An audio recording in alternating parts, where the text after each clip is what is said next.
Hello बच्चों, let us understand the solution for this question.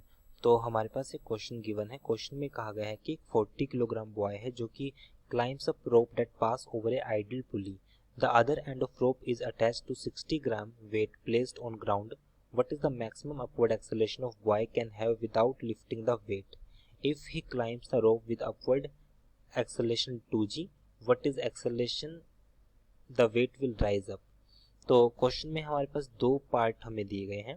तो अगर हम इस क्वेश्चन को देखें तो हमारे पास जो क्वेश्चन है वो आइडियल पुली बेस्ड क्वेश्चन है हमारे पास, मीन्स वो मास पुली सिस्टम का क्वेश्चन है।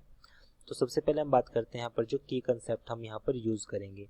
तो फर्स्ट हम यहाँ पर लिखते हैं जो की कंसेप्ट हम यहाँ पर यूज करेंगे। तो की कंसेप्ट में हम यहाँ पर यूज करेंगे, एक तो होगा ये मास पुली सिस्टम।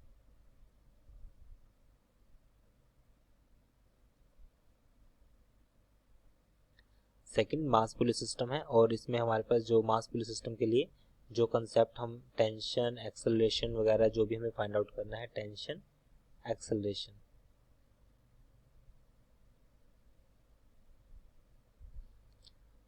तो अब हम इसके सॉल्यूशन पर आते हैं। Solution for this question.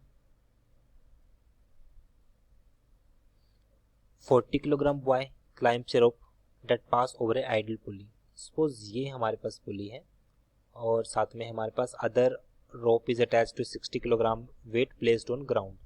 तो इस पर तो एक 60 किलोग्राम का वेट हमारे पास प्लेस्ड है, यहाँ तो एक 60 किलोग्राम का वेट प्लेस है, और दूसरी साइड कोई बॉय इस पर चढ़ रहा है, मतलब इस पर क्लाइंब कर रहा है, और इसका जो वेट है वो कितना होगा 40 किलोग्राम।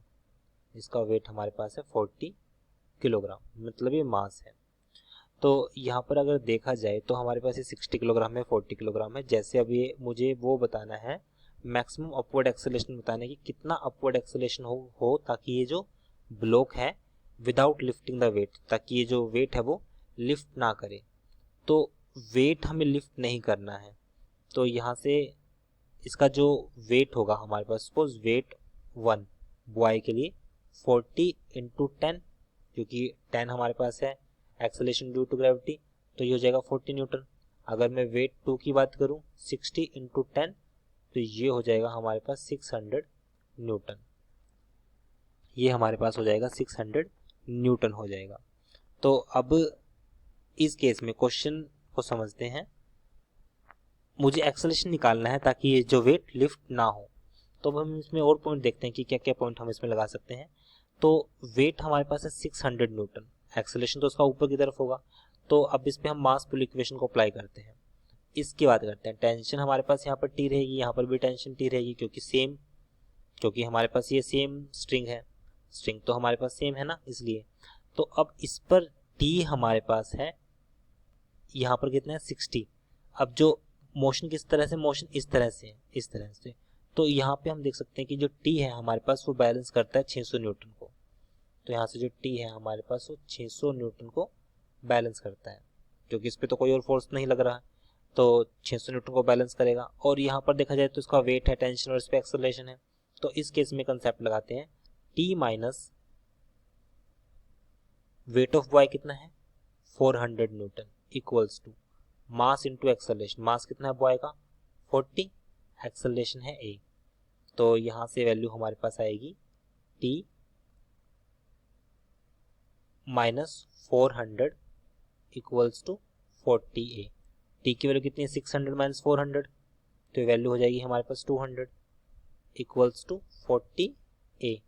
तो a आएगा हमारे पास 200 divide by 40।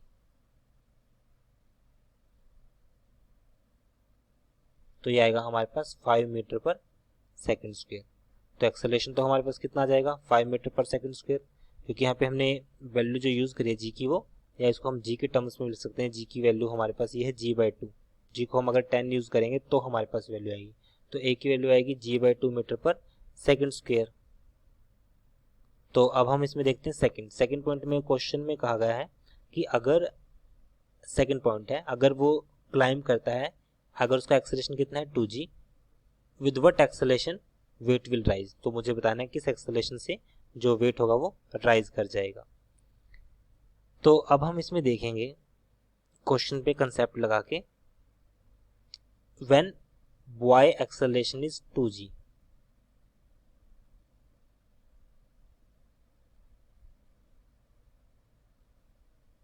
When boys acceleration is 2g, अगर लड़के का एक्सेलरेशन कितना हो 2g हो, तो अगर 2g होगा तो उस केस में t minus 40g equal to, mass कितना है बॉय का 40 और एक्सेलरेशन हम कितना लेंगे 2g, तो यहाँ से t इक्वल ये हो जाएगा 80g प्लस 40g, g को हमने बाहर कॉमन लिखा तो ये बन जाएगा 120g, t की वैल्यू हो जाएगी हमारे पास 120g। अब t की वैल्यू तो 120g हो गया। अब ये हमारे पास सेकंड ब्लॉक था, इस पे टेंशन की वैल्यू कितनी हुई 120g, क्योंकि बॉय का एक्सेलरेशन बड़ा है तो यहाँ पे 120g, लेकिन इसका वेट कितना है 60g, तो इसका मतलब ये तो लिफ्ट हो जाएगा, क्योंकि यहाँ पे जो t की वैल्यू है हमारे पास, ये लिफ्ट कब होगा, ये लिफ्ट तब होगा अगर इस पर लगने वाले जो t की वैल्यू होगी वो ज़्यादा होगी इसके वेट मतलब 60g से। ये हमारे पास क्या है, condition to lift block, condition to lift the block. तो यहाँ से 60g और t की वैल्यू हमारे पास कितनी आई है 120g, और यहाँ से अब देखा जाए तो वैल्यू हमारे पास कितनी आएगी 120g और इसका वेट कितना है 60g।